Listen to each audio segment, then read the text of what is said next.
नीतीश कुमार को परिपक्व राजनीतिज्ञ के रूप में जाना जाता है और इसके लिए नीतीश कुमार को कहा जाता है कि वो चाणक्य नीति अपनाते हैं और गेम को पलटने का मादा रखते हैं। ये कई बार हमने देखा है।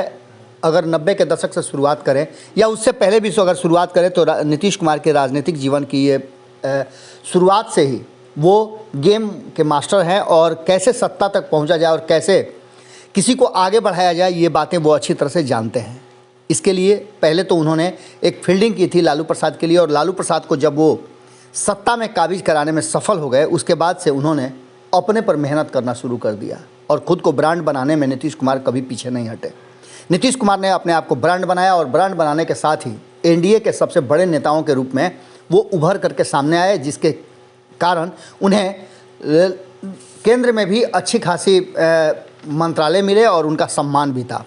उसके बाद से नीतीश कुमार बिहार की तरफ कूच किए और 2005 से लेकर के अब तक 2022 तक एक बार भी पीछे मुड़कर नहीं देखे। लेकिन अब परिस्थितियां बदल गई हैं और नीतीश कुमार के लिए कई तरह के रास्ते अख्तियार किए जा रहे हैं। नीतीश कुमार जिस तरह से रणनीतियां बनाते हैं और दाव चलते हैं, उन्हीं के दाव को भारतीय जनता पार्टी अब पूरी तरह से समझ करके उन पर भी आजमाने लगी है। और यही कारण है कि नीतीश कुमार पिछले 10 दिनों से लगातार चुप्पी साधे हुए हैं और कुछ भी नहीं बोल रहे हैं। उनकी पार्टी में भी असमंजस की स्थिति है और नेता एक दूसरे पर आरोप प्रत्यारोप के दौर के बीच में कमान संभाला है पार्टी के राष्ट्रीय अध्यक्ष ललन सिंह ने, और किसी को भी बोलने की इजाज़त नहीं है क्योंकि नीतीश कुमार चुप हैं और नीतीश कुमार के चुप्पी से पार्टी के भीतर खलबली मच जाती है।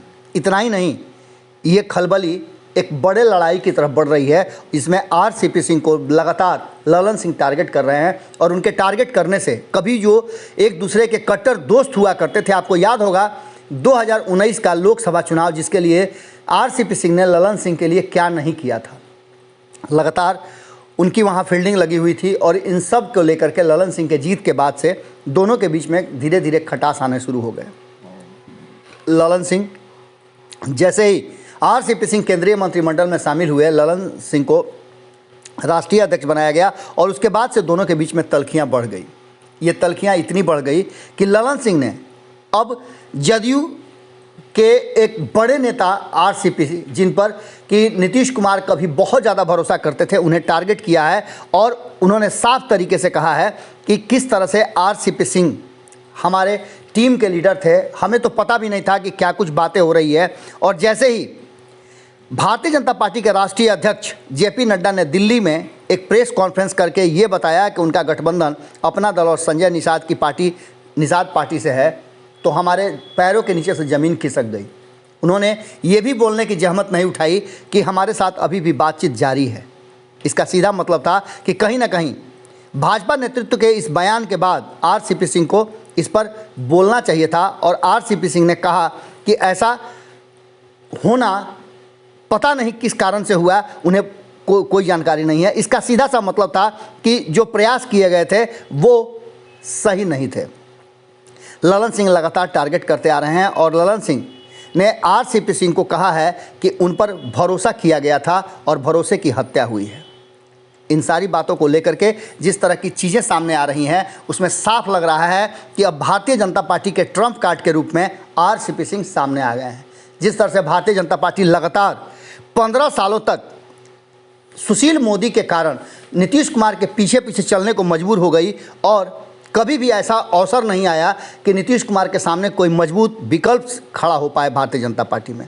लेकिन अब स्थितियां बदल गई हैं, सुशील मोदी को साइड कर दिया गया है और आरसीपी सिंह को भारतीय जनता पार्टी ने अपना ट्रम्प कार्ड बना लिया है। आने वाले समय में बिहार की राजनीति में नीतीश कुमार के सामने अगर आरसीपी सिंह तन करके खड़ा नजर आए तो कोई अतिशयोक्ति नहीं होगी। इन सारी बातों को लेकर के यूपी विधानसभा के चुनाव हों या फिर 24 सीटों के एमएलसी के चुनाव, इन सारी बातों के दारोमदार और दावेदारी कहीं ना कहीं ललन सिंह के माथे पर है और नीतीश कुमार चुप है। नीतीश कुमार के चुप्पी का सबसे बड़ा कारण यही है कि कहीं ना कहीं भारतीय जनता पार्टी ने नीतीश कुमार को चेकमेट कर दिया है। अब ऐसी स्थिति में नीतीश कुमार की बोलती तो बंद हो ही गई है, ऐसा लग रहा है कि उनकी कुर्सी पर भी धावा बोला जा सकता है। इसको लेकर के कहीं ना कहीं जनता दल यूनाइटेड के भीतर खलबली मची हुई है। कहने वाले तो यहाँ तक कह रहे हैं कि आरसीपी के संपर्क में नीतीश कुमार के कई विधायक हैं जिसके कारण नीतीश कुमार की घिघी बंध गई है और भारतीय जनता पार्टी ने उन्हें बीच चौराहे पर ले जाकर के चेकमेट कर दिया है।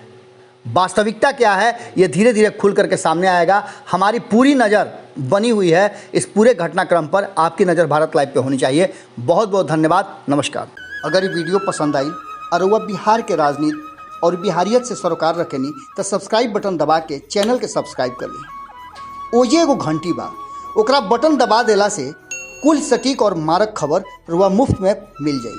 अगर रुआ पत्रकारिता के हमनी के नया प्रयोग में सहयोग कर चाहतानी तो ज्वाइन बटन दबा दी। पेटीएम नंबर नोट कर ली 9386816700। धन्यवाद।